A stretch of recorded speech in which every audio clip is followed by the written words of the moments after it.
नमस्कार, स्वागत है आप सभी का आज की इस बेहद खास वीडियो में। दोस्तों, ऐसे टैक्स पेयर्स के लिए जिन्होंने अपना टैक्स पे किया, उसके बाद अपने आईटीआर को रिटर्न फाइल कर दिए हैं, उन सभी के मन की सभी शंकाओं को आज ये वीडियो दूर कर सकती है।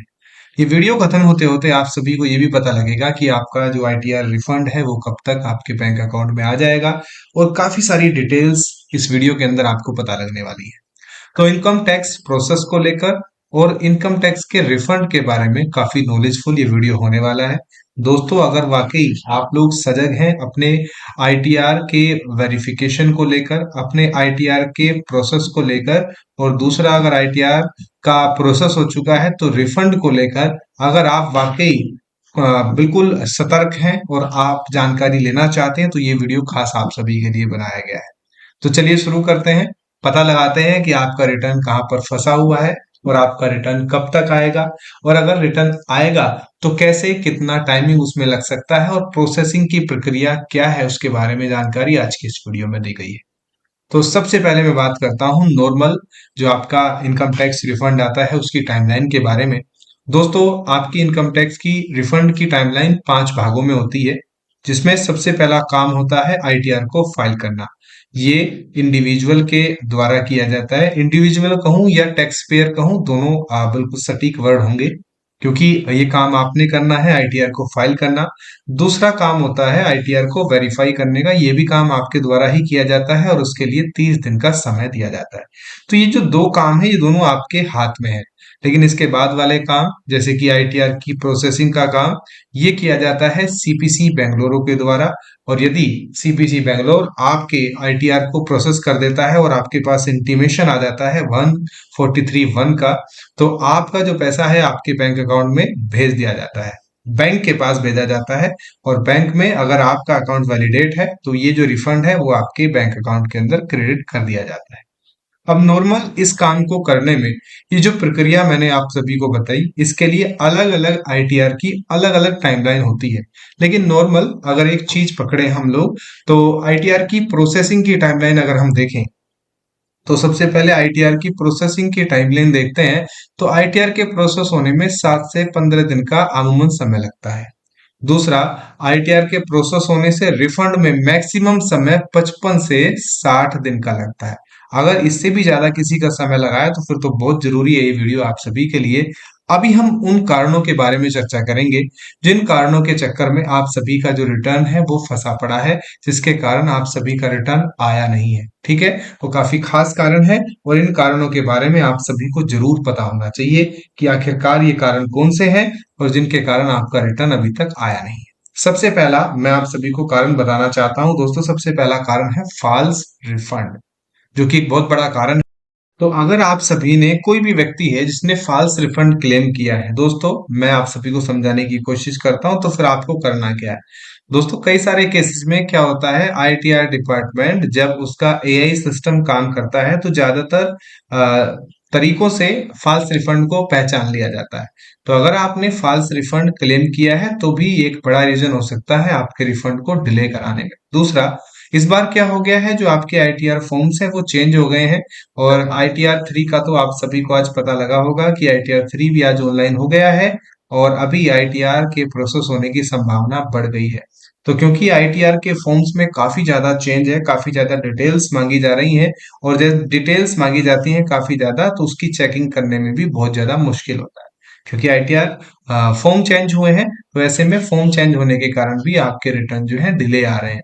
तीसरा, हाई रिफंड अमाउंट। दोस्तों, होता क्या है, जब आपका रिफंड अमाउंट बहुत ज्यादा होता है तो ऐसे उस रिफंड जो क्लेम को ये क्या, सीपीसी क्या करती है, उसको फ्लैग कर लेती है। और जब भी किसी रिफंड को फ्लैग किया जाता है तो इसमें सीपीसी क्या करती है, ज्यादा टाइम लगाती है, उसको कई बार उसकी मैनुअल चेकिंग भी कराती है। ऐसे में आप सभी को क्या करना चाहिए, आप सभी का एक ही एक्शन है, वेट कीजिए। और ये वेट हो सकता है 60 दिन तक। तो 60 डेज से भी ज्यादा ये वेट बढ़ सकता है, तो घबराने की जरूरत नहीं है, आपको केवल वेट ही करना है। आप इसमें दूसरा काम कर नहीं सकते अगर आपका ज्यादा रिफंड अमाउंट है तो। अब अगले कुछ और कारण, बहुत सारे रीजन है दोस्तों, बताऊंगा तो बिल्कुल तसल्ली से वीडियो को देखते रहिए। एक कारण है दोस्तों जो कि बैंक के एंड में भी यहाँ पर डिले हो जाता है कई बार।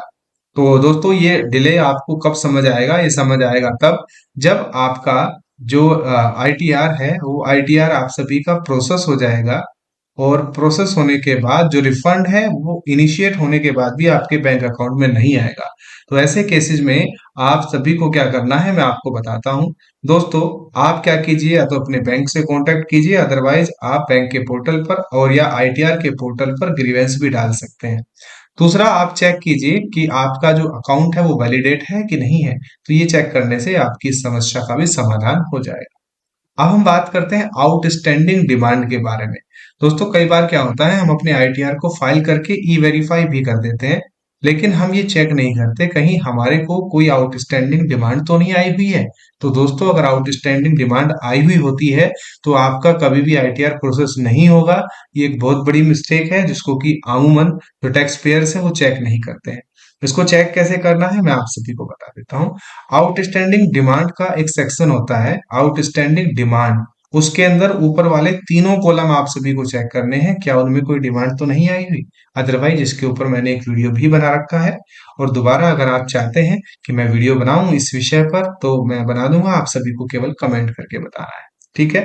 अब अगला एक कारण आता है दोस्तों, इनकम मिसमैच। तो दोस्तों, सीपीसी बेंगलुरु क्या करता है, आपके 26 AS और EIS फॉर्म से आप सभी का इनकम का मिलान करता है। उसके बाद वो डिसाइड करता है कि आप सभी की इनकम अगर ठीक है, आपने सही सही इनकम वहां पर शो की हुई है, वो इनकम में मिसमैच तो नहीं है। मिसमैच का मतलब कि अगर आपकी 2 लाख रुपए इनकम थी और आप उसमें शो कर रहे हैं केवल और केवल 1 लाख रुपए या उससे भी कम, तो वहां पर आप सभी पकड़े जाएंगे और इनकम मिसमैच के कारण आपके इनकम टैक्स रिफंड आने में देरी हो सकती है। तो ये भी एक बहुत बड़ा कारण हो सकता है आपके इनकम टैक्स रिफंड में होने वाली देरी का। अब हम बात करते हैं कुछ और कारण। दोस्तों, काफी सारे कारण मैंने बताए हैं, काफी मेहनत करके वीडियो बनाया हूं, आप वीडियो को लाइक कर दीजिए। ठीक है। तो चलिए अब हम बात करते हैं आईटीआर की मैनुअल स्क्रूटनी।